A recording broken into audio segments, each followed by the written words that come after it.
Hello दोस्तों, कैसे हैं आप। आशा करता हूं अच्छे होंगे। और आपके लिए आज हम एक वीडियो लेके आए हैं जो 2023 के जो रिजल्ट है, जिसमें हर कैटेगरी का जहां मेंस एग्ज़ाम हुआ था उसकी मिनिमम और हाईएस्ट जो कट ऑफ थी वो दोनों थी।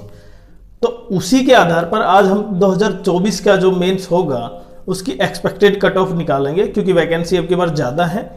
और दूसरा, आपका प्री का रिजल्ट कब आ रहा है उसके बारे में आप डिटेल से बताएंगे कि किस तरह से आप कितने और किस तारीख के आसपास आपका रिजल्ट आएगा। तो सबसे पहले देखते हैं कि 2023 में जो मेंस का फाइनल रिजल्ट आया था, मेंस का क्या फाइनल रिजल्ट आया था, उसमें हम देखते हैं कैटेगरी वाइज कि जिसमें अनरिजर्व्ड की जो लोवेस्ट सिलेक्शन हुआ था, जिसमें वो 303 मार्क्स का था और उसका यूडीसी में सिलेक्शन हुआ था, जबकि हाईएस्ट 338 था और एईओ असिस्टेंट एनफोर्समेंट ऑफिसर। तो मैंने ये भी बताया था जो सबसे पावरफुल और सबसे ट्रेंडिंग पोस्ट थी वो क्या थी, एईओ ही थी। अब जब ये अनरिजर्व्ड का था, यहीं ओबीसी और ईडब्ल्यूएस में देखे आप दोनों का मिनिमम सिलेक्शन दोनों सेम है। और यहां पे जब मिनिमम सिलेक्शन सेम है तो आप ये देख सकते हैं कि जो हाईएस्ट नंबर है सिलेक्शन के वो भी आसपास सेम ही है। अतः तो आप ये भी मान सकते हैं कि आपके हाईएस्ट मार्क्स भी आसपास सेम है, तो आप ईडब्ल्यूएस और ओबीसी को सेम ही माने और उतने ही मार्क्स के आसपास चले। ऐसा नहीं है कि अलग अलग कैटेगरी मान के चले। तीसरा, एससी के लिए 284 था और हाईएस्ट थी 311, और जबकि एसटी के लिए 276 और हाईएस्ट 307, जिसमें असिस्टेंट और ये इंस्पेक्टर, जीएसटी इंस्पेक्टर, वो सब शामिल थे।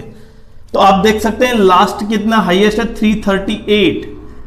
और अब ये मान के चले आप 390 में से 338 हाईएस्ट है नेगेटिव मार्किंग के बाद, तो आप कितने एक्यूरेसी कितनी ज्यादा होगी। और क्योंकि पिछली बार वैकेंसी कम थी तो 2024 में भी क्या हो सकता है, वैकेंसी ज्यादा है तो कट ऑफ क्या हो जाएगी, ये लोवेस्ट और ये हाईएस्ट, तो लो हो जाएगी। जो पिछली थी 2023 से, उससे कम जा सकती है। अब कितनी जाएगी वो, अब देखें यूआर में जो अनरिजर्व्ड है उसमें लोवेस्ट 295, मतलब यूडीसी जो एटॉमिक एनर्जी में जो क्लर्क होते हैं वो, और 330 के आसपास जो हाईएस्ट पोस्ट है वो चाहे एईओ हो या फिर एओ हो, तो आप कुछ भी मान सकते हैं। ओबीसी में 292 और 330, 320 ये हाईएस्ट ये लोवेस्ट। और जबकि देखें आप ईडब्ल्यूएस में भी यहां पे भी वही ट्रेंड दिखाई दे रहा है, क्योंकि ईडब्ल्यूएस और ओबीसी लगभग आप यही माने कि दोनों एक ही कैटेगरी के आसपास चलेंगी।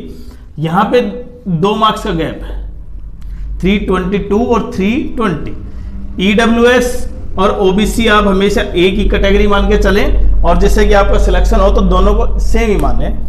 एससी में देखें 275 थे और यहां पे 284 थे। इसका मतलब 9 मार्क्स कम है, क्योंकि ओबीसी वो जो पोस्ट है अब की बार वैकेंसी ज्यादा है उसकी वजह से। और हाईएस्ट 305 301 कितनी हाईएस्ट है एसटी की, और लोवेस्ट 268।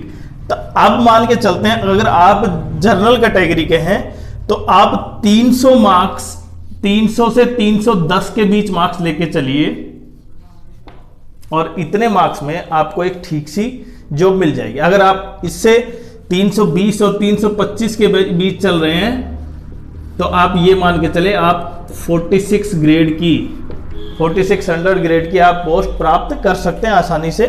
और ओबीसी में भी आप देखें यहां पे 292 से 320। अच्छा, ये तो एक बेसिक सा है, हो सकता है पेपर में थोड़ा सा लेवल हाई हो जाए। कई बार पेपर का लेवल का भी डिसाइड करता है कि इसकी कट ऑफ कितनी जाएगी, लेकिन अब ये मान के चल रहे हैं कि मॉडरेट से हाई लेवल के बीच है और हार्ड लेवल के बीच है, तो आप इतने मार्क्स लगभग लेकर चलें। और अगर आप इतने मार्क्स लेकर अब चल रहे हैं, अपना मॉक टेस्ट दे रहे हैं और आसपास इतना मार्क्स ले रहे हैं, तो आप ये मान चलें कि 4600 और 4200 ग्रेड पे में आप लगभग हैं। बस केवल क्या करना है आपको, उस दिन जो पेपर होगा मेंस का वो एक मॉक की तरह देना होगा, और बड़े शांति से, जिससे कि आप उतने मार्क्स प्राप्त कर सकें जो आपको लग रहे हैं कि इतने मार्क्स आपके आ सकते हैं। अब दूसरी बात, क्योंकि प्री का रिजल्ट आने में बिल्कुल दहलीज पर है कि कभी भी आ सकता है। तो हमने जो प्रेडिक्ट किया था 12 से 18 नवंबर के बीच रिजल्ट आप उसी डेट में देख पाएंगे, 12 से 18। और तो आप अपनी तैयारी पर ध्यान दें और बहुत ही सटीकता से अपने क्वेश्चन करें, जिससे कि एक्यूरेसी बहुत ज़्यादा हो। और नेगेटिव मार्किंग मैंने पहले भी बताया था, नेगेटिव मार्किंग या रॉन्ग क्वेश्चन आपको 4600 ग्रेड पे से 4200 में लेके आ सकता है, और 4200 से 2400 2800 ग्रेड पे में, या फिर वह पूरी मेरिट लिस्ट से बाहर भी हो सकते हैं। तो इसलिए बहुत अच्छे और बहुत सटीक तरीके से सिलेबस को पढ़ें और फिर उसकी क्या करें, अच्छे से जांच करें कि आपका कौन सा पोर्शन कमज़ोर पड़ रहा है। वीडियो कैसा लगा आप चैनल पे ज़रूर सब्सक्राइब कीजिए, कमेंट्स कीजिए और वीडियो को लाइक कीजिए। धन्यवाद।